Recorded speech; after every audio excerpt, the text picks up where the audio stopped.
দেশে বছরে চিনির চাহিদা 20 থেকে 22 লাখ টন, যার প্রায় পুরোটাই আমদানি করতে হয়। ফলে দেশের চিনির বাজার নির্ভর করে বিশ্ববাজারের ওপর, আর চিনি আমদানি হয় মূলত ব্রাজিল থেকে।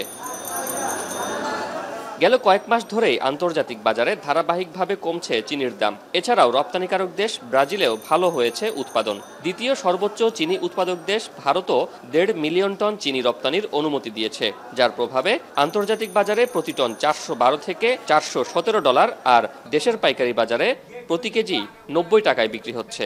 শুধুমাত্র সিটি ব্যাংকে অ্যাকাউন্ট থাকলেই করতে পারবেন গুগল পে। তাই অ্যাকাউন্ট খুলুন আজই।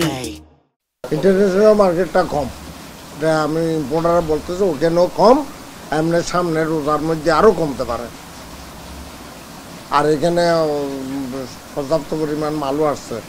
পাইকাররা বলছেন, বর্তমানে চিনির বাজারে সিন্ডিকেট ভেঙে গেছে। ছোট বড় ব্যবসায়ীরা চাহিদা মতো চিনি আমদানি করতে পারছেন। প্রতিযোগিতামূলক বাজার তৈরি হওয়ায় ঋণপত্র খোলার জটিলতাও নেই। চিনিটা আমদানি বেশি হচ্ছে, পাশাপাশি আগে যে চিনির আমাদের দেশীয় যে বেসরকারি কোম্পানিগুলো ছিল তারা যে নিয়ন্ত্রণ করতেন বাজারটি, সেটি এখন তারা করতে পারছেন না।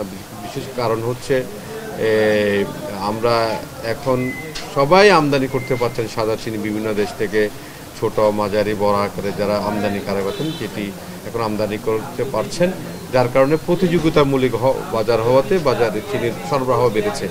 এদিকে খুচরায়ও কমেছে চিনির দাম। থানভেদে বিক্রি হচ্ছে 95 থেকে 97 টাকায়। খুচরা বিক্রেতারা বলছেন, ক্রয় মূল্য কম থাকায় বিক্রিও হচ্ছে স্বল্প মূল্যে।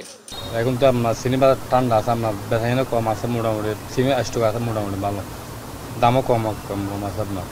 বর্তমানে চিনির দাম কমতির দিকে, কিন্তু রমজানকে কেন্দ্র করে কোনো অসাধু চক্র যাতে বাজারে প্রভাব বিস্তার করতে না পারে সেদিকে সরকারের নজরদারি বাড়ানোর আহ্বান ব্যবসায়ীদের।